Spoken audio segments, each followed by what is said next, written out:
By the way बाहर 10 minute बारिश हुई और उन्हीं 10 मिनट में मैं भीग गया। अभी कोई बारिश नहीं हो रही है।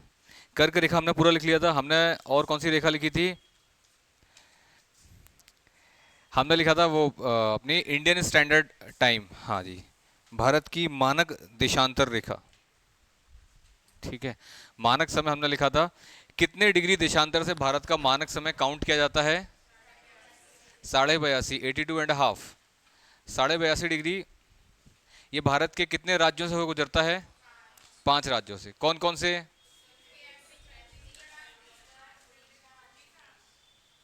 उत्तर प्रदेश, मध्य प्रदेश, छत्तीसगढ़, उड़ी उड़ीसा और आंध्र प्रदेश। ठीक है।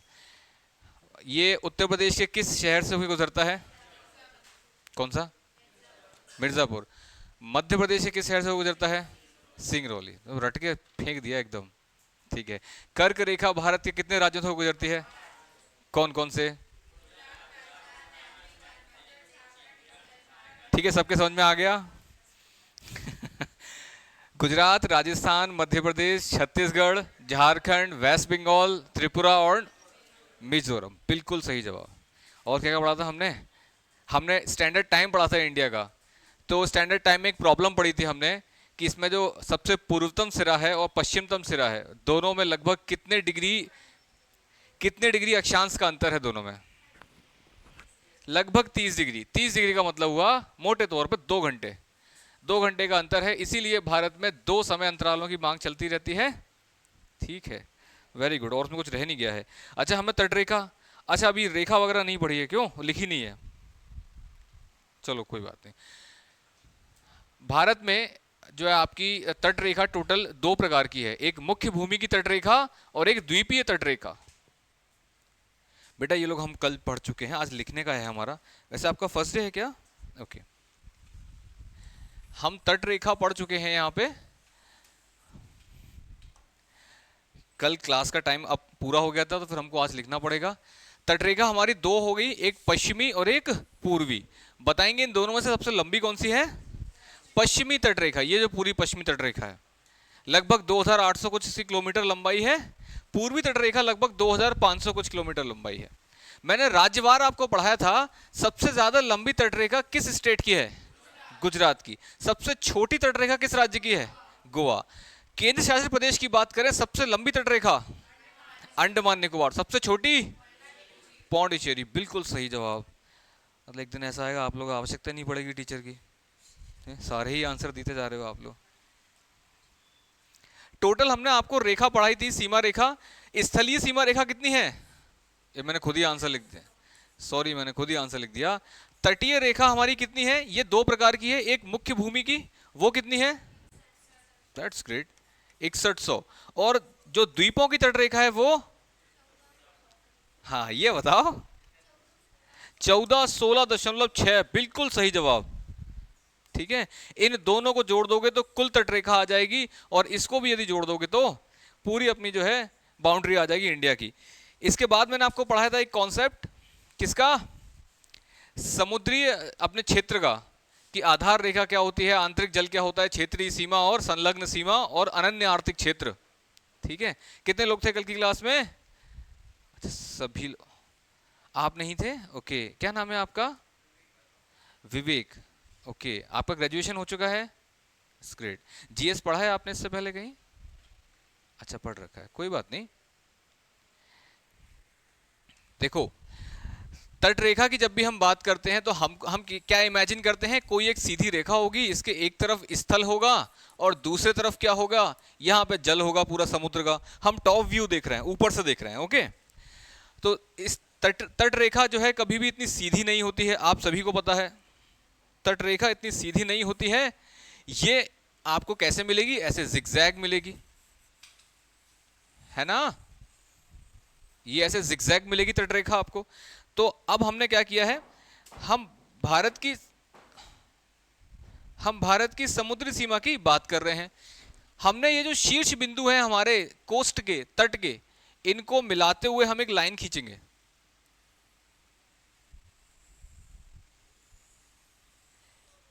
इस प्रकार ये जो आपकी लाइन बनी है, इसे मैंने क्या नाम दिया था? आधार रेखा, बेस लाइन। वेरी गुड, आधार रेखा। ठीक है, आधार रेखा और कोस्ट यानी तट के बीच का जो जल है, ये इतना जल भरा होगा ना पूरा, इसको हम क्या कहा था हमने, इसको हमने कहा था आंतरिक जल। आंतरिक जल, एकदम सही जवाब। ठीक है, अच्छा जल को नीले रंग से लिख लेंगे, है ना, सब कुछ पीला ही पीला हो गया ये। अब तट रेखा से हम शुरू करते हैं 12 किलोमीटर, किलोमीटर नॉटिकल, बिल्कुल, वेट अ मिनट। आधार रेखा से 200 नॉटिकल माइल तक यहां पे हमारा प्रभाव क्षेत्र रहेगा, ये हमारी सीमा है 200 नॉटिकल माइल तक। ओके, इस 200 नॉटिकल माइल का बंटवारा कैसे होगा, देखिए ये जो प्रारंभ का 12 नॉटिकल माइल है, किससे, आधार रेखा से, ये आपकी सीमा कहलाती है क्षेत्रीय सीमा, ये कहलाती है क्षेत्रीय सीमा। इंग्लिश में क्या बोलते हैं इसको, टेरिटोरियल लाइन। ये base line, this is territorial line. क्षेत्रीय सीमा के पीछे का जो पानी है वो क्या कहलाएगा, क्षेत्रीय जल, बिल्कुल सही जवाब, क्षेत्रीय जल। इसके बाद अब कितना ये 12 था ना बेटा, और ये पूरा 200 था, तो अब ये कितना बचा रह गया, 188, ऐसे ही ना, नॉटिकल माइल्स। ठीक है, इस 188 में से देखें, ये क्षेत्रीय सीमा से 12 नॉटिकल माइल और आगे चलिए, ये जो बॉर्डर बनेगी आपकी, ये होगी कॉन्टिग्यूअस, यानी कि संलग्न सीमा, संलग्न सीमा, संलग्न सीमा, कॉन्टिग्यूअस लाइन।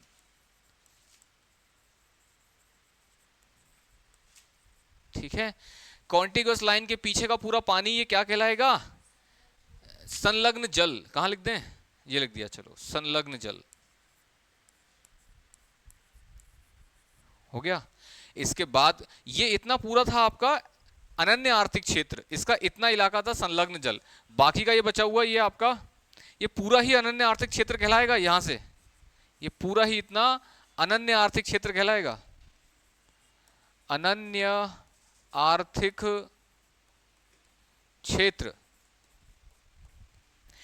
अब इनकी कुछ खासियत होती है, ये क्यों इनका डिमार्केशन किया गया है, तो देखिए ये बेस लाइन से लेकर 200 नॉटिकल माइल तक का ये क्षेत्र, जिस भी देश की तटरेखा है, ये क्षेत्र उस देश का कहलाएगा। यहां पे जो भी आपको संसाधन मिलेंगे उस पर सीधा अधिकार किसका होगा, इस देश का होगा।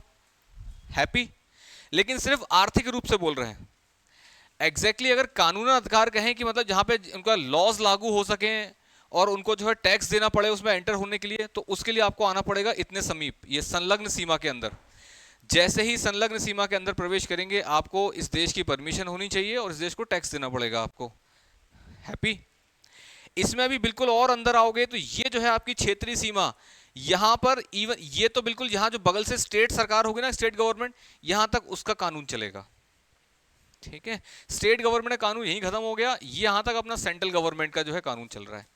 इसके बाद इंटरनेशनल लॉज लगते हैं, यहां पर आप किसी कंट्री का कोई कानून काम नहीं करेगा, बस केवल कोई भी प्राकृतिक संसाधन मिलता है वो उस देश का होगा। ठीक है, तो जो यात्री वाहक आपके जहाज वगैरह हैं वो इजीली गुजर सकते हैं, इसका इस्तेमाल कर सकते हैं, उसे इस देश को कोई टैक्स देने की आवश्यकता नहीं है। लेकिन जैसे इस बाउंड्री के अंदर से होकर गुजरोगे तो टैक्स देना पड़ेगा आपको और परमिशन लेनी पड़ेगी। ठीक है ना। इसके बाद ये जो 200 नॉटिकल माइल के बाद का पूरा क्षेत्र है, इसको बोलते हैं ओपन सी, खुला सागर, ओपन सी, खुला सागर। ठीक है बच्चों, ये सब हमको लिखना था, तो लिखना शुरू करते हैं, नहीं करते हैं। ठीक है, अभी थोड़ा समझा देते हैं।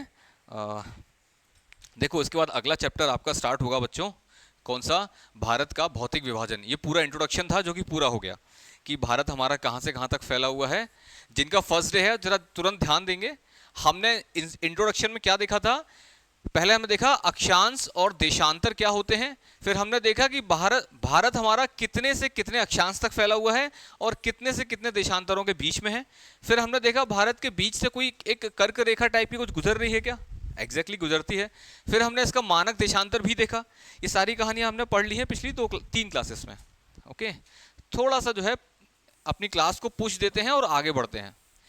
ये जो चैप्टर है सही मायने में इंडियन ज्योग्राफी आपकी अभी स्टार्ट हो रही है, ठीक है। इसमें हम पढ़ेंगे भारत का भौतिक विभाजन। भारत का भौतिक विभाजन,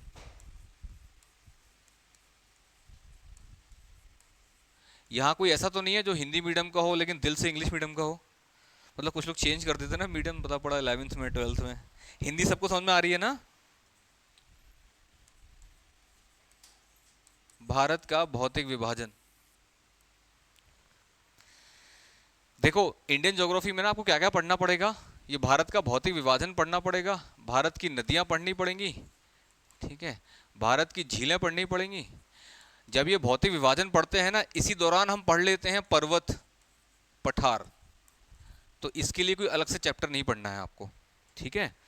ये मेंस में आप मैच कर लेना, पूरा मैच कर जाएगा। झीलें पढ़नी पड़ेंगी, यदि आप झीलें पढ़ रहे हो तो यहीं पर पढ़ लेना लगे हाथ रामसार वेटलैंड साइट्स, रामसार आर्द्र भूमियां, ठीक है, क्या जा रहा है पढ़ लेना, ठीक है। इसके बाद हम क्या पढ़ते हैं, फिर हम क्लाइमेट पढ़ते हैं, भारत का क्लाइमेट। ध्यान से सुनेंगे सभी लोग। क्लाइमेट के अंदर हम क्या पढ़ते हैं मेनली, क्लाइमेट के अंदर हम मेनली पढ़ते हैं भारत का जो है मॉनसून का जो मैकेनिज्म है, मानसून की जो प्रक्रिया है, ये हम पूरी प्रक्रिया पढ़ते हैं। इसके अंदर और भी दो तीन शब्द होते हैं, जैसे कि एल नीनो। अब इसमें हिंदी कहां से लाओगे, ये तो इंग्लिश में ही है। अल नीनो, ला नीना, अल नीनो है तो ला नीना, फिर अल नीनो मुडोकी, और उसका और क्या क्या पढ़ते हैं, दक्षिणी दोलन सदर्न ऑस्किलेशन, दक्षिणी दोलन, और भी कुछ पढ़ते हैं क्या, और हाँ Indian ocean dipole, IOD, Indian ocean dipole, Hind महासागर द्विध्रुव थ्योरी, ठीक है। ये सारी मैकेनिज्म हमको पढ़नी पड़ती हैं क्योंकि ये मॉनसून को प्रभावित करती है, ठीक है। इसके बाद हम क्या पढ़ लेंगे, भारत के संसाधन पढ़ेंगे हम। इसके बाद हम इंडस्ट्रीज पढ़ेंगे, इंडस्ट्री माने की उद्योग, ठीक है। इसके बाद हम पढ़ेंगे, देखो संसाधन में एक प्रमुख रूप से आएगा आपका जल संसाधन, उसको लिए अलग से एक टॉपिक है, तो जल संसाधन से संबंधित सारी चीजें पढ़ेंगे हम इसमें, ठीक। और उसके बाद हमारा आता है डिजास्टर मैनेजमेंट, वो है तो ज्योग्राफी का पार्ट लेकिन ये एक नेक्स्ट गियर चेंज हो जाता है, हम ज्योग्राफी से थोड़ा एक आगे की चरण में निकल जाते हैं, डिजास्टर मैनेजमेंट स्टार्ट हो जाता है। तुम लोग बोर हो रहे हो, ये तो पूरा सिलेबस बता रहा हूँ जल्दी से, ठीक है। तो हमारा ये जो पहला टॉपिक है ना बेटा, भारत का भौतिक विभाजन, आप लोग भाग्यशाली हो इस टॉपिक से आए हो। जिस बच्चे ने इस टॉपिक को पूरे गहराई से पढ़ लिया, आगे के टॉपिक के लिए इसको सिर्फ एक किताब की आवश्यकता है, वो पढ़ के खुद कर लेगा, और नो डाउट आप लोग क्लास में आके करोगे तो छोड़ूंगा नहीं मैं इसको। यदि आपने भौतिक विभाजन को अच्छे से पढ़ लिया ना, पूरी इंडियन ज्योग्राफी जो है आपके उंगलियों पे आ जाएगी, इतनी इजी हो जाएगी। इसीलिए इसको थोड़ा मैं स्लो ले जाता हूँ, और स्लो ले भी क्यों ना जाए, इसमें इसमें मटेरियल बहुत सारा है तो थोड़ा सा स्लो जाएगा, ये लगभग लगभग 5 या 6 दिन लग जाएंगे। इसको पूरी शिद्दत से पढ़ लिया ना तो बाकी ये सब जो है बहुत इजीली हो जाएगा आपका, ठीक है। चलिए शुरू करते हैं भारत का भौतिक विभाजन। तो सबसे पहले ये बताओ भौतिक विभाजन क्या होता है।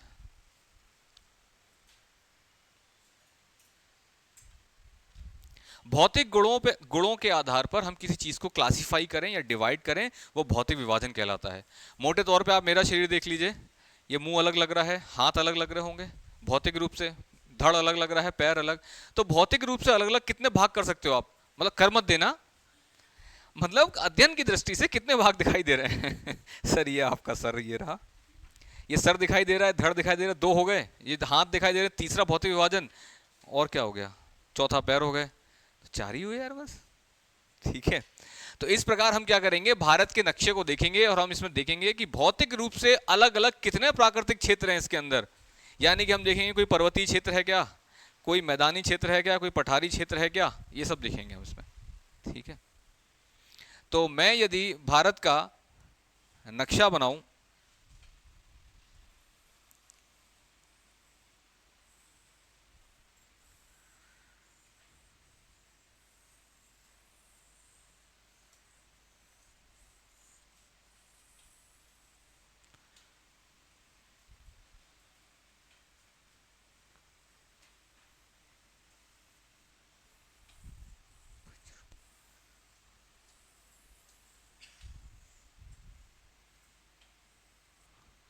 मैं यदि भारत का नक्शा बनाता हूं तो मैं पाता हूं कि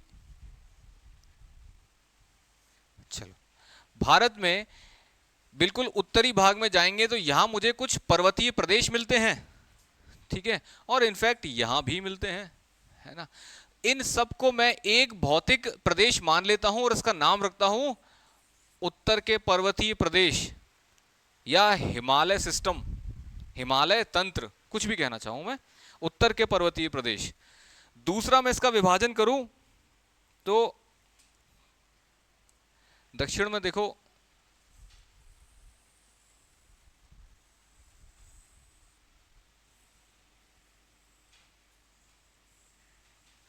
यहां मुझे एक पठारी प्रदेश मिलता है। अब जो लोग फर्स्ट डे आए हैं, पठार क्या होता है? पर्वत समझिए, एक ऐसी ऊंची उठी हुई स्थलाकृति जिसका आधार तो चौड़ा हो लेकिन शीर्ष उसका एकदम पतला हो, कॉनिकल शेप में, इस आकृति को पर्वत कहते हैं। ऐसी ऊंची उठी हुई स्थलाकृति जिसके तीखे ढाल हो, इसके भी तीखे थे, लेकिन इसका शीर्ष कैसा है? एक सपाट टेबल की तरह है ना। इसीलिए इसको हम कहेंगे पठार, इसको पर्वत नहीं कहेंगे, क्योंकि इसका शीर्ष एक सपाट टेबल की तरह है। तो इसको अनेक किताबों में टेबल लैंड भी लिखा हुआ है, टेबल लैंड। तो ये जो हमको मिलता है भारत का दक्षिणी भाग, ये पूरा ही पठारी प्रदेश है ये। तो इसको हम बोलेंगे प्रायद्वीपीय पठार। ये दूसरा हमारा फिजिकल डिवीजन हुआ, प्रायद्वीपीय पठार।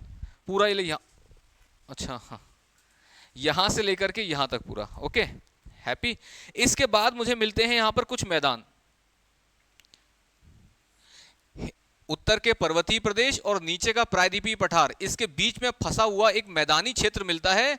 ये पूरा इतना इतना मैदानी क्षेत्र, यहां भी है थोड़ा सा, और फिर यहां तो है ही पूरा ये पूरा का पूरा मैदानी क्षेत्र, इसे हम क्या बोलते हैं? उत्तर के, हाँ, वृहद मैदान, विशाल मैदान, जो भी कहना चाहो। ये तीसरा फिजिकल डिवीजन हुआ। फिर चौथा फिजिकल डिवीजन हम क्या देखते हैं? चलो ठीक है, चौथा फिजिकल डिवीजन हम क्या देखते हैं? कलर चेंज करें इसका, तटीय मैदान। ये जो आप देख रहे हो, प्रायद्वीपीय पठार के वेस्ट में एक हमको मैदानी पट्टी मिलती है, ये तटीय मैदान है। ये तट है, तटरेखा है ना, इस तटरेखा के सहारे स्थित है ये, इसलिए इसको तटीय मैदान कहते हैं। सेम तटीय मैदान मुझे पूर्व में भी मिलते हैं। इन दोनों को मैंने क्या बोल दिया? चौथा भौतिक विभाजन, कोस्टल प्लेन्स ऑफ इंडिया, तटीय मैदान, भारत के तटीय मैदान। अब पांचवा फिजिकल भूभाग रह गया हमारा क्या? द्वीप समूह। ये इसके सामने से लाके ऐसे, तो ये पांचवा भौतिक विभाजन है, द्वीप समूह। टोटल भारत के पास 5 भौतिक प्रदेश हैं, अलग अलग दिखने वाले, ठीक है। इसको बोलते हैं भारत का भौतिक विभाजन। आया समझ में? तो यहीं से क्वेश्चन जनरेट होता है कि भौतिक विभाजन नहीं, भौतिक प्रदेश क्या होता है? How would you define a physical division या फिर ए फिजिकल रीजन? किसी भौतिक प्रदेश को कैसे परिभाषित करोगे? जैसे ये प्रायद्वीपीय पठार है, ये एक अलग भौतिक प्रदेश है। ये उत्तर के पर्वतीय क्षेत्र हैं, ये अलग भौतिक प्रदेश है। ये उत्तर भारत के मैदान, ये अलग भौतिक प्रदेश हैं। कोस्टल मैदान, ये भी सब अलग अलग भौतिक प्रदेश हैं। भौतिक प्रदेश होता क्या है?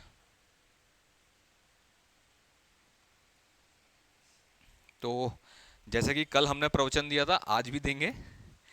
यदि हम मेंस लिख रहे हैं तो हमारे अंदर क्षमता होनी चाहिए हर किसी चीज को परिभाषित करने की, है ना। इंटरव्यू देने जाते हैं ना, पहला ही क्वेश्चन, डिफाइन योरसेल्फ, अपने आप को परिभाषित करें। पूरा जीवन निकल गया दूसरों को परिभाषित करते हुए, खुद को कोई परिभाषित ही नहीं किया। तो कोई भी क्वेश्चन आता है ना मेंस में, जैसे कि भारत के भौतिक विभाजन समझाइए, तो सीधा समझाना शुरू कर दोगे क्या? नहीं, कुछ 2 लाइन का इंट्रो तो होता है ना, hello my self this this this, और फिर काम की बात पे आते हैं ना। तो कुछ 2 शब्द का इंट्रोडक्शन दोगे। तो इंट्रोडक्शन का सबसे अच्छा तरीका है, ट्रेडमार्क तरीका, आप जिस विषय के बारे में पूछा गया है ना उसकी परिभाषा दे दो यार। आपसे भौतिक विभाजन पूछा है ना, तो पहले 2 लाइन में भौतिक प्रदेश समझा दो, उसके बाद विभाजन समझाते रहना, है ना। भौतिक प्रदेश एक ऐसा भौगोलिक क्षेत्र होता है, एक ऐसा भौगोलिक क्षेत्र, किसी की बात कर लूं, ऐसा भौगोलिक क्षेत्र जिसकी अपनी अलग भौगोलिक विशेषताएं होती हैं। यानी क्योंकि पर्वतीय प्रदेश है तो उसकी अलग भौगोलिक विशेषताएं होंगी, अलग क्लाइमेटिक विशेषताएं होंगी, नहीं होंगी। कोई मैदानी क्षेत्र है तो उसकी अलग भौगोलिक विशेषताएं होंगी, अलग क्लाइमेटिक कंडीशंस होंगी। तो आपको दो शब्दों में लिखना है, भौतिक प्रदेश किसी ऐसे भौगोलिक क्षेत्र को कहते हैं जिसकी अपनी अलग भौतिक दशाएं होती हैं, वायुमंडलीय दशाएं होती हैं, वनस्पति दशाएं होती हैं, अपनी अलग ही उसकी एक दुनिया होती है। मतलब है ना, पर्वतीय प्रदेश मैदानों से अलग दिखाई देगा, मैदान पर्वतीय से अलग दिखाई देगा, है ना, समझ रहे हो ना बात को। ये हो गया भौतिक प्रदेश। भारत में टोटल 5 ईयर है। आज हम पहला स्टार्ट करेंगे हिमालय। ठीक है, शुरू करें।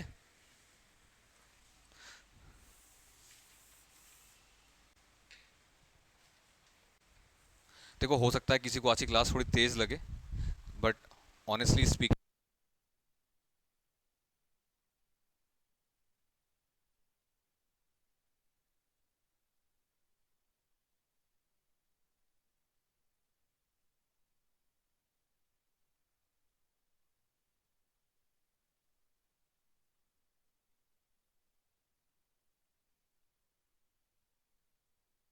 चलो पहला हम लेते हैं उत्तर के पर्वतीय प्रदेश। तो ये रहा हमारा उत्तर भारत।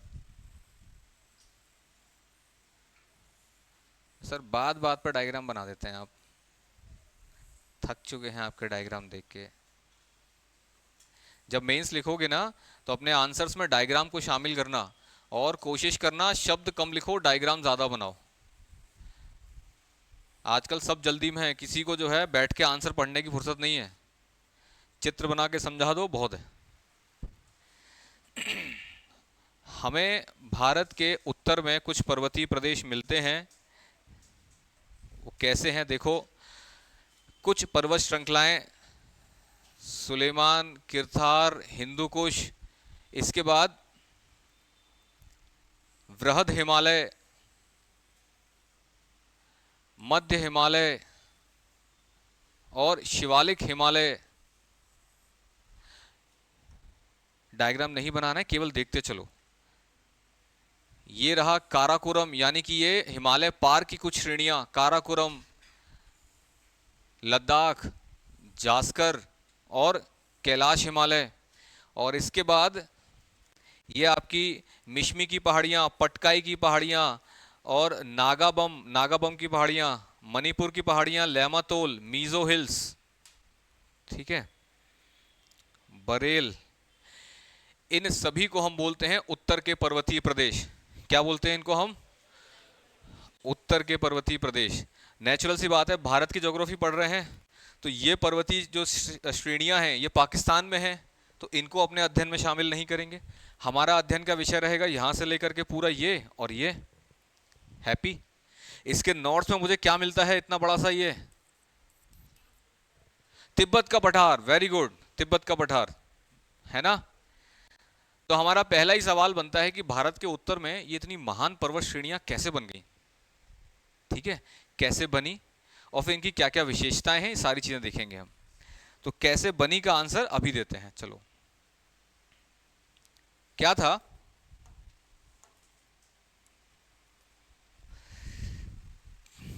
आपने प्लेट टेक्टोनिक थ्योरी पढ़ी है? Plate tectonic theory. और आपने वैगनर की थ्योरी पढ़ी है? नहीं पढ़ी है वो हाथ खड़े कर दो तो पूरी क्लास का भला हो जाएगा। Very good. देखो जरा, अरे मैं तो वैसे ही कहा था वेरी गुड, पढ़ के क्यों नहीं आते हो? एक भैया थे वैगनर, तो मतलब कहाँ हिमालय और कहाँ वैगनर यार। चलो, एक भैया थे वैगनर, उन्होंने एक थ्योरी दी थी। क्या है कि उन्होंने, वो क्लाइमेट का अध्ययन कर रहे थे, उन्होंने ध्रुवों पर ना बहुत ही तीव्र वाष्पीकरण के सबूत पाए थे। वाष्पीकरण कहाँ मिलेगा? जहाँ धूप तेज पड़ती हो। ध्रुवों पर धूप पड़ती है क्या? भैया वहाँ पे ग्लेशियर पाए जाते हैं यार, 0 डिग्री से टेम्परेचर 12 महीने नीचे रहता है। काय का इवेपोरेशन? इनको यहाँ पे इंटेंस इवेपोरेशन के सबूत मिले। और ये भूमध्य रेखीय क्षेत्र है तो यहाँ पर इनको हिम क्षेत्र के सबूत मिले, मतलब कि ग्लेशिएशन के सबूत मिले, मतलब हिमखंडों के। तब इनका दिमाग चला था कि यार हो ना हो, ये जो जमीन आज यहाँ रखी हुई है, हो यहाँ पे वाष्पीकरण के सबूत मिल रहे हैं, इसका मतलब प्राचीन किसी समय में ये इक्वेटोरियल क्षेत्रों में थी, भूमध्यरेखीय क्षेत्रों में, ये सरकती हुई तैरती हुई यहाँ आ गई है। और जो यहाँ खड़ी दिख रही है आपको, जहाँ पे आपको हिमखंड के सबूत मिल रहे हैं, वो ध्रुवीय क्षेत्रों में कभी होगी, वो सरकते हुए यहाँ आ गई है। फिर उन्होंने अपनी एक थ्योरी दी थी। थ्योरी पढ़ने से पहले ही बता देता हूं, ये थ्योरी रिजेक्ट हो चुकी है, वैगनर की थ्योरी। इसको बोलते हैं महाद्वीप विस्थापन सिद्धांत। Very good. महाद्वीप विस्थापन सिद्धांत क्या कहता है? प्राचीन किसी समय में पूरे ही जो भूभाग है जमीन पर, पूरा ही पृथ्वी पर पूरी जमीन एक जगह पर इकट्ठी थी। इस महान कॉन्टिनेंट को क्या बोला उन्होंने, वैगनर ने? पैंजिया।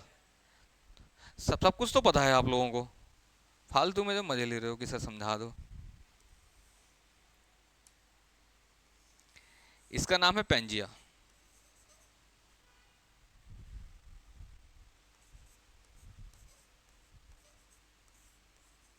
ठीक है। इसके चारों ओर ऑब्वियसली धरती पर आपको या तो भूभाग मिलेगा या क्या मिलेगा, जल मिलेगा। तीसरी कोई चीज तो नहीं मिलने वाली। तो इस विशाल महासागर को उन्होंने क्या नाम दिया? पैंथालासा। पैंथालासा, ये ला बनाया मैंने। ठीक है। बाद में क्या हो रहा है, ये जो पैंजिया है आपका, ये दो भागों में टूट जाएगा। अब इसके भी कारण रहेंगे क्यों टूट जाएगा। ये चंद्रमा के गुरुत्वाकर्षण बल और समुद्र के द्वारा लगाया गया उत्प्लावन बल, उसकी वजह से टूट गया। ये फिजिकल ज्योग्राफी की चीजें आप तो छोड़ो। पैंजिया दो भागों में टूट गया। ऊपर वाले भाग का नाम क्या दिया उन्होंने? अंगारा लैंड। और नीचे वाले भाग का नाम दिया गोंडवाना लैंड। गोंडवाना लैंड। ठीक है। अब ऑब्वियस सी बात है, बीच में जो दरार बनी है उसमें आसपास का पानी एंटर हो जाएगा कि नहीं हो जाएगा? बिल्कुल हो जाएगा। तो इस प्रकार एक हमको अलग समुद्र का निर्माण होते हुए दिख रहा है। इस जल राशि को क्या नाम दिया उन्होंने? टेथिस सागर। टेथिस सागर। ठीक, सासर हो गया ये, सागर। ठीक है। जैसे ये आपस में टूट गया था, जैसे ये पूरा पेंजिया टूटा, वैसे ही अंगारा भी आपस में कई भागों में टूट जाएगा। जो अंगारा लैंड है, इससे आपको क्या बनते दिखेंगे? उत्तर अमेरिका, उत्तर अमेरिका, यूरोप, एशिया, ये सभी आपको किससे बनते हुए दिखेंगे? अंगारा लैंड से। गोंडवाना लैंड के आपस में टूट जाने से क्या बनेगा? दक्षिण अमेरिका, अफ्रीका बना, अफ्रीका, और एशिया तो ऊपर हो गया ना, ऑस्ट्रेलिया। अब बच्चों अपना इंडिया कहां गया? एशिया में है।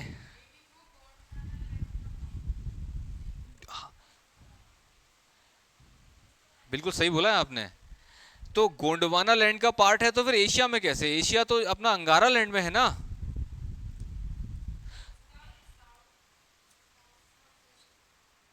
चलो बताते हैं। जो किताबों में पढ़ के आए हैं, 2 मिनट के लिए भगवान के लिए उसको साइड से रख दें, मैं बता रहा हूं क्या है। ये रहा हमारा अफ्रीका। अब जरा ध्यान देना, अंगारा लैंड के टूटने से क्या बने? अमेरिका, यूरोप, एशिया, और दक्षिण अमेरिका, अफ्रीका, ऑस्ट्रेलिया। नेचुरल सी बात है, इनके बीच में आज भी क्या होगा? टेथिस सागर या तो समाप्त हो गया होगा या उसके अवशेष तो होंगे ही ना। तो देखो जरा, ये है अफ्रीका, इसको ना डायग्राम को हम अलग ही बना लेते हैं।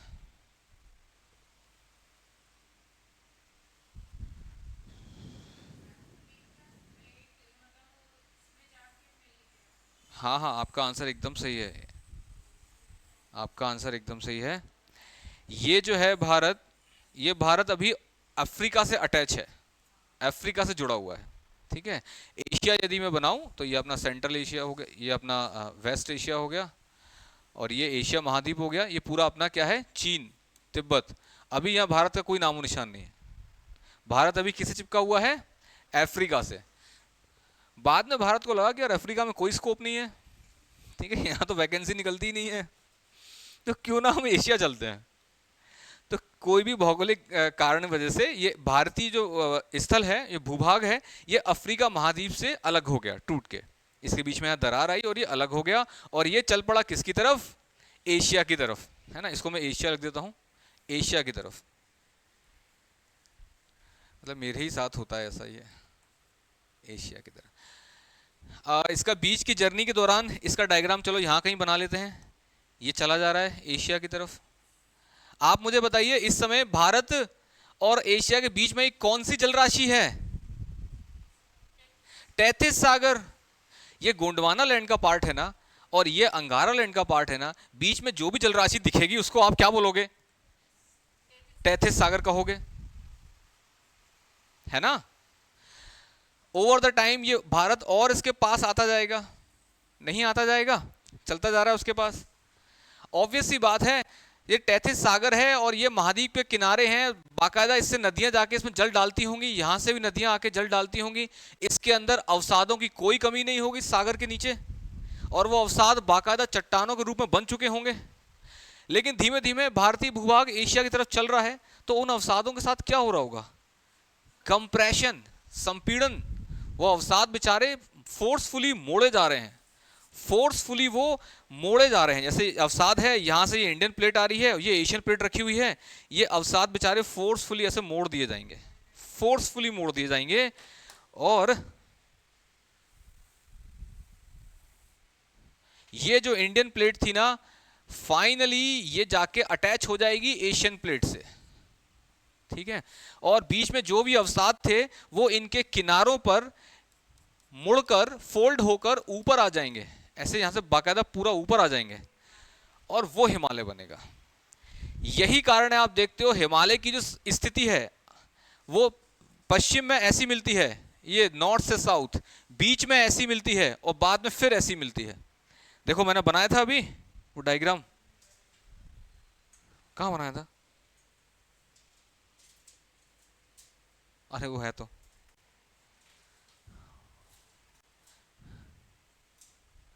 आप देख सकते हैं, ये पूरी भारतीय प्लेट थी। जब ये इससे अटैच होगी, इससे किनारों पर ये पर्वत श्रेणियां बनी, बीच में ये वाली बनी और आखिरी में ये वाली बनी। यहां पर आपको एक और मिलेगी, अराकान योमा पर्वत, वो बिल्कुल नीचे तक जाएगा अंडमान निकोबार तक, है ना? तो हिमालय पर्वत श्रेणियां मुझे इस आकार में मिल रही है ना। इसका प्रमुख कारण क्या है, कौन बताएगा? इसका प्रमुख कारण है कि वो जो भारतीय प्लेट थी, इसकी प्राचीन आकृति ऐसी थी जिसमें दो सींग निकले हुए थे ऐसे। इस वजह से जब ये आकृति इसमें ऐसे टकराई है तो बीच में ऐसे सिंटेक्सियल बैंड बना है और यहाँ किनारों पर एक तीखा मोड़ आ गया है, और फिर पर्वत श्रृंखलाएं नॉर्थ से साउथ दिशा में स्थित हैं, ठीक है? ये प्राचीन भूभाग के आकृति के कारण ही ऐसा हुआ है। हैप्पी, समझ में आया? तो हमने क्या देखा, हिमालय हमारा कैसे बना है? हिमालय हमारा भारतीय भूभाग के एशिया से जुड़ जाने के कारण उसके बीच में जो तैथिस सागर था उसके सभी अवसाद संपीड़ित होकर फोल्ड माउंटेन के रूप में ऊपर आ गए हैं और हमारे हिमालय का निर्माण हुआ है। इसका अर्थ यह हुआ हिमालय एक फोल्ड माउंटेन है। क्या है? वलित पर्वत है हिमालय, ठीक है? कैसे बना समझ में आ गया ना आपको? वैसे इसकी और भी थ्योरीज हैं, लेकिन वो प्लेट टेक्टोनिक थ्योरी आने से पहले बनाई गई थी वो थ्योरी। प्लेट टेक्टोनिक थ्योरी जब आई ना, तब पुरानी सबकी दुकानें बंद हो चुकी हैं, मतलब जितनी थ्योरी थी सारी रिजेक्टेड हो चुकी हैं। वो थी कॉबर की जियोसिंक्लाइन थ्योरी। जियोसिंक्लाइन थ्योरी क्या कहती है कि जियोसिंक्लाइन एक आप सकरे गड्ढे को बोलते हो, इसके आसपास के भूभाग जो है वो इतने ऊंचे हो गए कि वापस उस गड्ढे में गिरे और उसके अवसादों को संपीड़ित कर दिया, तो वो अवसाद जो है मुड़ के ऊपर आ गए। अरे मतलब वो थ्योरी फेल है यार, छोड़ो ये is the correct answer. But her theory से हम कुछ ना कुछ सीखते हैं। जैसे वैगनर की थ्योरी भले ही हमने रिजेक्ट कर दी, लेकिन उसकी शब्दावलियां आज भी प्रयोग करते हैं ना, गोंडवाना लैंड, अंगारा लैंड, है ना, और तैथिस सागर। अभी आप पढ़ोगे ना हिमालय की चट्टानों का प्रकार, तो आप बोलोगे क्योंकि ये तैथिस सागर के अवसादों से बनी हैं, तो ये सेडिमेंट्री चट्टानें हैं, इनके कोर में, इनके मूल में आग्नेय चट्टानें पाई जाती हैं, वो सब चीजें। आगे चलें, हिमालय हमारा कैसे बना ये देखा। अब हम हिमालय की कुछ आकृति देख लें। हिमालय में हमको जो है एक सिंटेक्सियल बैंड, हिमालय में हमको एक सिंटेक्सियल बैंड मिलता है, सिंटेक्सियल बैंड, और दो अक्षीय मोड़ मिलते हैं। अक्षीय मोड़, अक्षीय मोड़ मतलब जिन मोड़ के सहारे पूरी अक्ष मोड़ दी गई हो, एक्सिस बेंड कर दी गई हो। तो दो अक्षीय मोड़ मिलते हैं भारत में कि नहीं, हिमालय में कि नहीं मिलते? बिल्कुल मिलते हैं। ये जो आपका सिंटेक्सियल बैंड है, इसका अवतल सिरा किसकी तरफ है? तिब्बत की तरफ। और उत्तल सिरा किसकी तरफ है? भारत की तरफ। है ना। और ये जो आपके अक्षीय मोड़ हैं, ये किन दो, यहां पर दो फेमस पर्वत हैं, उनके नाम बता सकते हो आप? ये जो अक्षीय मोड़ पड़े हैं ना, ये यहां पर दो पर्वत पाए जाते हैं, आपको ऐसा लग। हाँ, इस साइड तो है, उस साइड वाले का नाम पूछ रहा हूं मैं। किसने बोला नामचा बरवा? किसने बोला ये? बिल्कुल सही जवाब। कहां पर है नामचा बरवा? ये रहा। ठीक है, नामचा बरवा के बाद पर्वत श्रेणियां ऐसे मुड़ जाती हैं उत्तर से दक्षिण दिशा में। सिमिलरली यहां पर है आपका एक, इसका नाम बता दो। थोड़ा आपत्तिजनक नाम है बच्चों, लेकिन एक्सेप्ट कर लेना, नंगा पर्वत। इसको नागा पर्वत भी बोल सकते हो आप, क्योंकि spelling goes like this, Nanga. तो नांगा बोलोगे तो यहाँ पे नागा की पहाड़ियां हैं, तो वो कंफ्यूज हो जाते हैं, तो हम इसको नंगा ही रहने देते हैं, मतलब नाम इसका नंगा पर्वत ही रहने देते हैं। ठीक है, अब देखें जरा हिमालय की, यदि मैं इसकी बात करूं, इनकी चट्टानों की, और यहां पर और भी कुछ इसकी खूबियां हैं, तो वो सब देख लेते हैं खूबियां इसकी। चट्टानों की बात करूं तो आपको पता है हिमालय तैथिस सागर के अवसादों से बना है ना। तो इसकी चट्टानें मूल रूप से कैसी होंगी? अवसादी चट्टानें होंगी ना। हैं, क्या हुआ? इसकी चट्टानें कैसी होंगी? अवसादी चट्टानें होंगी। केवल अवसादी चट्टानें पाई जाएंगी इसके अंदर, और कोई नहीं पाई जाएंगी।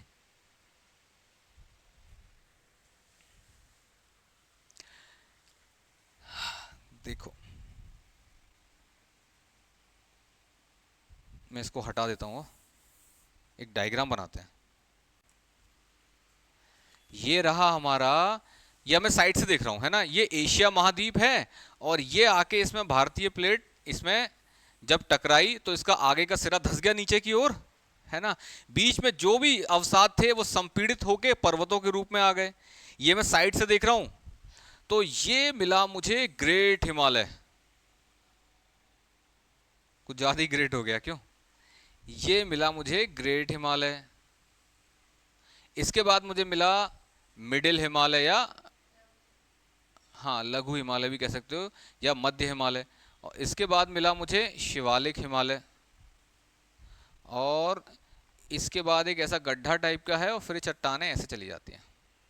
ठीक है, ये गड्ढा जो है आज नदियों द्वारा भरा जा चुका है अवसादों के से, तो ये एक मैदान बन चुका है पूरा। ये इसी को बोलते हैं उत्तर भारत के मैदान, हिमालय के दक्षिण में पाए जाते हैं ना। ये मैं साइड व्यू बना रहा हूं बच्चों, साइड से देख रहे हैं।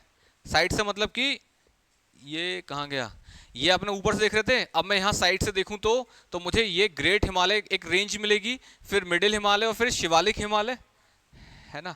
तो चट्टानों की हम बात कर रहे हैं, ये सभी चट्टानें कौन सी हैं? ये अवसादी चट्टानें हैं कि नहीं है?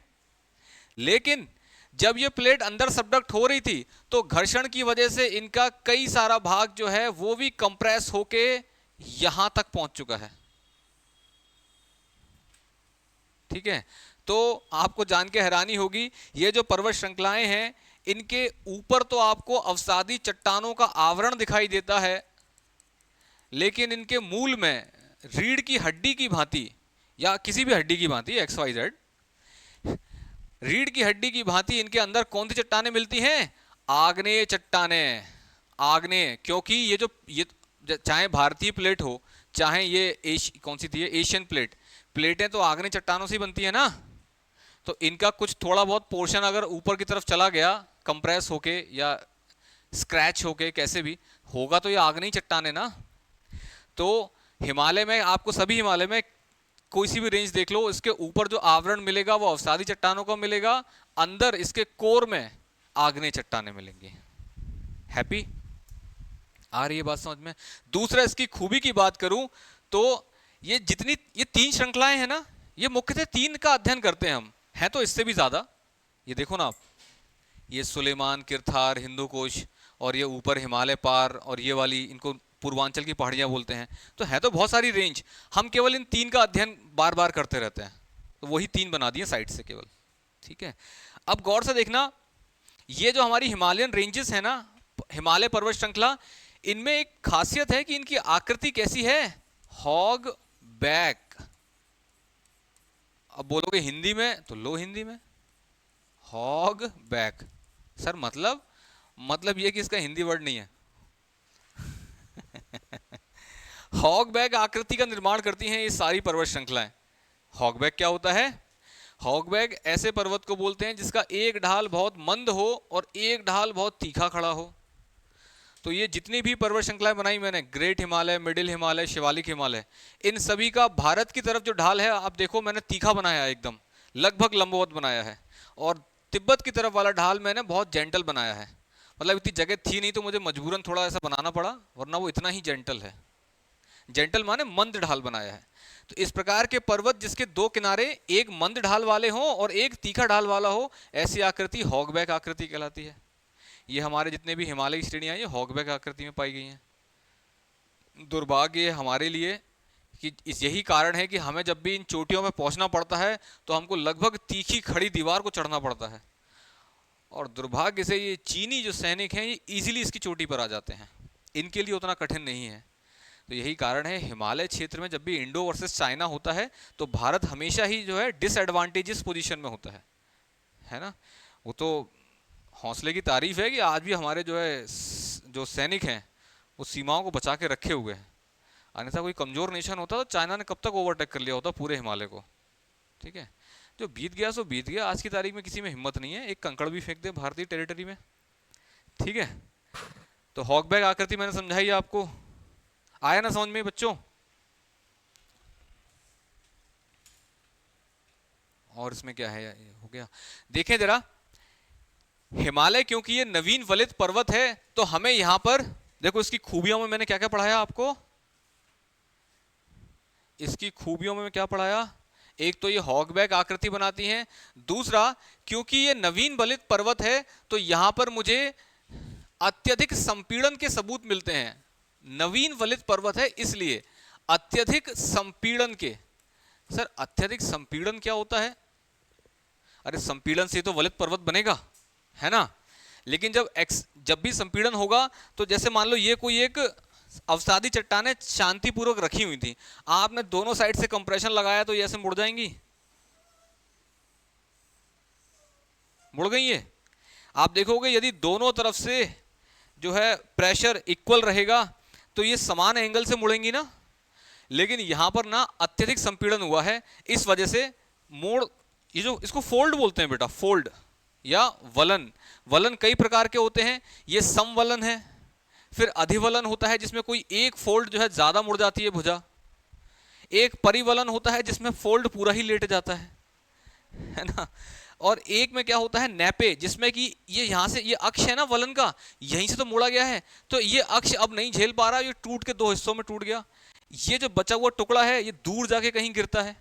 ऐसे टुकड़े को आप क्या बोलते हो? ये वलन का एक टुकड़ा, इसको आप बोलते हो नैपे। क्या बोलते हो? नैपे।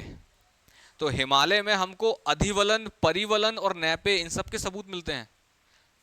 खास करके शिवालिक में हमें कुछ चट्टानें मिलती हैं, जब उनका अध्ययन करते हैं तो वो आसपास के क्षेत्र से कहीं भी मैच नहीं खाती हैं। मतलब ऐसा लगता है ये क्या, मतलब एलियंस ला के छोड़ गए थे क्या यहाँ पे? वो मैच खाती हैं सीधा किससे? ग्रेट हिमालय से। मतलब ग्रेट हिमालय से टूट के शिवालिक पे आके गिरी हैं वो। ठीक है, वो नैपेज। तो इस बात का सबूत है जब हिमालय बना है तो बहुत ही इंटेंस फोल्डिंग हुई है, बहुत ही अधिवलन हुआ है।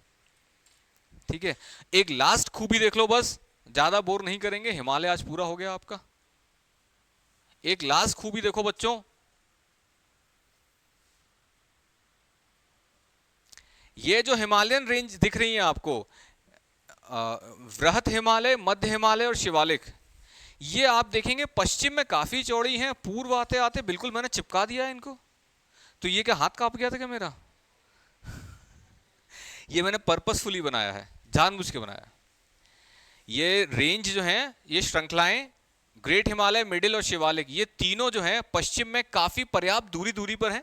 जैसे पूर्व की तरफ बढ़ती हैं ये आपस में सक्रिय होती जाती हैं और सिक्किम के बाद ये मर्ज होना स्टार्ट कर देती हैं।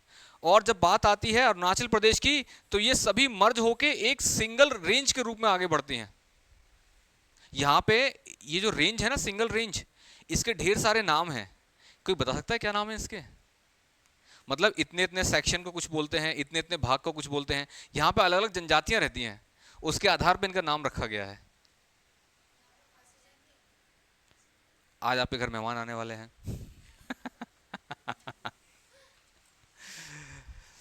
हाँ जी, बिल्कुल सही जवाब। आप जीते हैं पूरे 3,70,000 रुपए।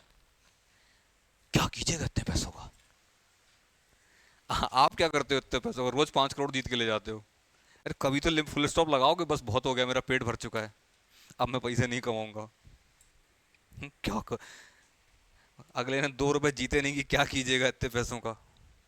इधर देखो, इतने इतने क्षेत्र को बोलते हैं डाफला, इतने इतने को बोलते हैं अबोर, इतने इतने को बोलते हैं मिरी, इतने इतने को बोलते हैं मिश्मी। ठीक है, डाफला, अबोर, मिरी और मिश्मी। ठीक है, ये हैं सभी की सभी, ये हिमालय रेंज का ही भाग है, बस यहाँ पे अलग अलग जनजातियां रहती हैं तो इनके अलग अलग नाम हैं। ठीक है, अरुणाचल प्रदेश के पश्चिम में चलोगे तो ये पर्याप्त तीनों रेंज अलग मिलेंगी आपको।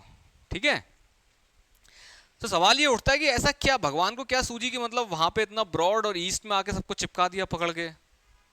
गोंद की डिब्बी वहां मिल नहीं रही थी, यहाँ मिल गई थी, तो उन्होंने लगा के फेविकॉल चिपका दिया। ऐसे ही कुछ हुआ होगा।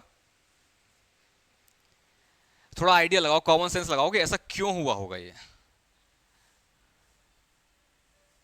बताओ।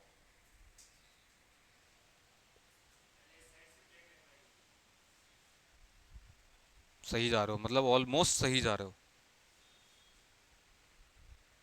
कॉमन सेंस को कॉमन सेंस कहा किसने? बिल्कुल भी कॉमन नहीं है वो, बहुत ही रेयर सेंस है वो। देखो उधर, यहां पर जो कंप्रेशन हुआ है बहुत तीखा हुआ है, बहुत इंटेंस हुआ है, इस वजह से ये सारी श्रृंखलाएं पास पास आ गई हैं। और वहां पर जो कंप्रेशन उतना इसकी तुलना में उतना नहीं हुआ है, इस वजह से इन तीनों रेंज में पर्याप्त जो है अंतर है, मतलब पर्याप्त दूरी है। बस इतनी सी बात है, यहां पे कंप्रेशन बहुत ज्यादा हुआ है और यहां पर कंप्रेशन यानी संपीड़न बहुत मंद हुआ है। इसका सबूत के तौर पे आप कह सकते हो, यहां पर जितनी भी ऊंची ऊंची पर्वत श्रृंखलाएं मिलती हैं वो ज्यादातर पूर्वी भाग में ही मिलती हैं, पश्चिमी भाग में इतनी ऊंची ऊंची श्रृंखलाएं नहीं मिलती हैं। उदाहरण के लिए माउंट एवरेस्ट, ये रहा माउंट एवरेस्ट। ठीक है, कंचनजंगा, मकालू, और ले लो धौलागिरी, अन्नपूर्णा, सब ये पूर्व में ही मिलती हैं आपको। पश्चिम की तरफ जाओगे ऊंचाई घटती जा रही है इसकी। ठीक है, तो इस बात का सबूत है कि ईस्ट में पूर्व की तरफ ज्यादा कंप्रेशन हुआ है। ठीक है, इनफैक्ट यहां पर जो पर्वत मिलते हैं उनके ढाल बहुत तीखे हैं, बहुत तीखे। पीछे चलते जाओगे ना यहाँ पश्चिम की तरफ, तो लगभग जो है ये ऐसे जेंटल हो जाते हैं, ये इनके भी ढाल जो है लगभग जेंटल है। तो ये इस बात का पुख्ता सबूत है कि पश्चिम में संपीड़न थोड़ा कम हुआ है, पूर्व में संपीड़न बहुत ज्यादा हुआ है। ठीक है, चलिए तो क्लास का टाइम हो गया यार तो। ठीक है, बस आज मैं बस 2 शब्द और पढ़ा देता हूँ और आज की क्लास को यहीं खत्म करते हैं। कल हम लोग इसको लिखेंगे, और जैसा कि आप लोग जानते हो लिखते वक्त भी मैं पर्याप्त समझाता चलता हूँ।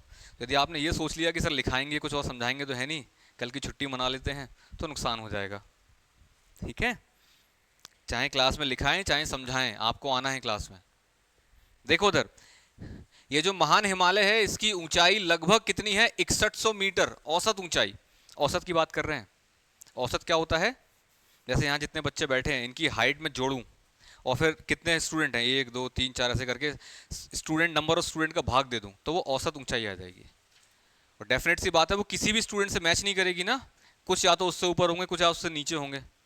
तो ये औसत ऊंचाई की बात कर रहे हैं, इसका एक कतई मतलब नहीं यहाँ पर मिलने वाली सभी पर्वत जो चोटियां हैं वो इतनी 6100 मीटर की ऊंची होंगी, ऐसा नहीं है। 6100 मीटर ऊंचाई है, सबसे ज्यादा ऊंचाई है, इसीलिए इस पर्वत श्रृंखला को महान हिमालय कहते हैं। महान या वृहत हिमालय, महान हिमालय श्रृंखला, महान हिमालय श्रृंखला।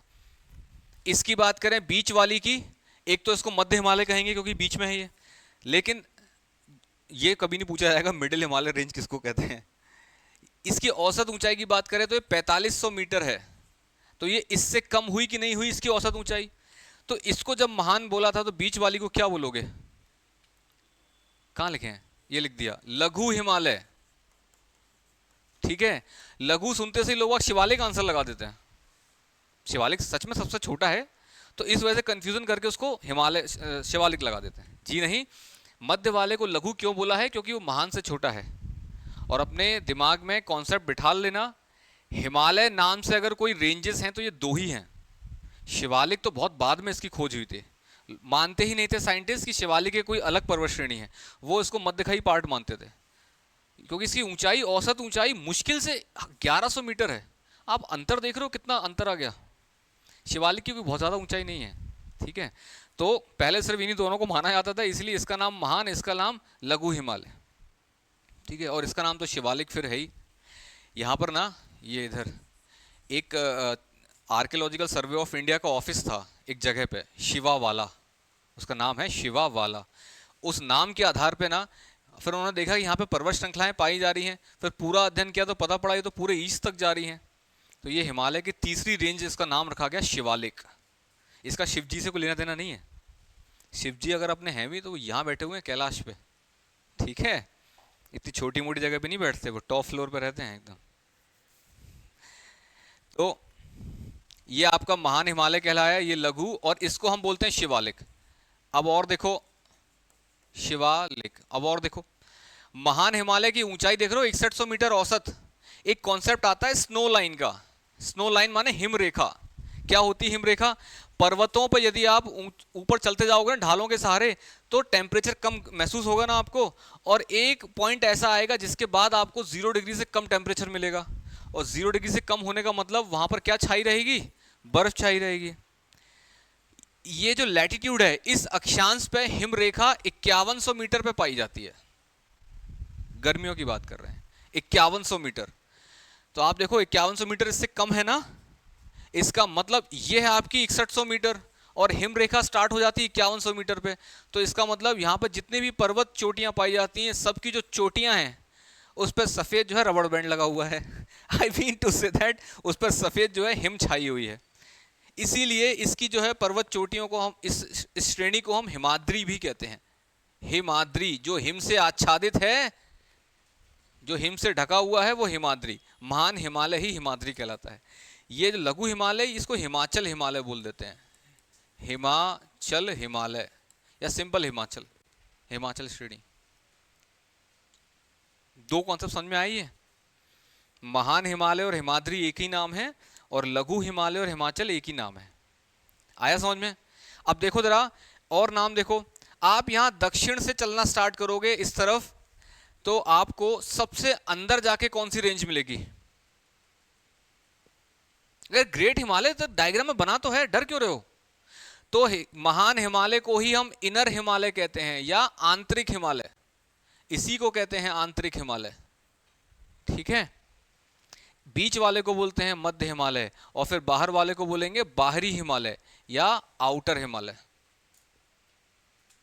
आप लोग घबराओ नहीं, लिखाते वक्त ना एक एक नाम हेडिंग में ही लिखा देंगे, मतलब अंदर पैराग्राफ भी नहीं पढ़ना आपको, ऊपर लिखा मिल जाएगा, ठीक है। आज क्लास को यहीं रखते हैं, अगली क्लास भी प्रारंभ होनी है आपकी। That's all for today. मिलते हैं कल एक नई ऊर्जा के साथ। Thank you.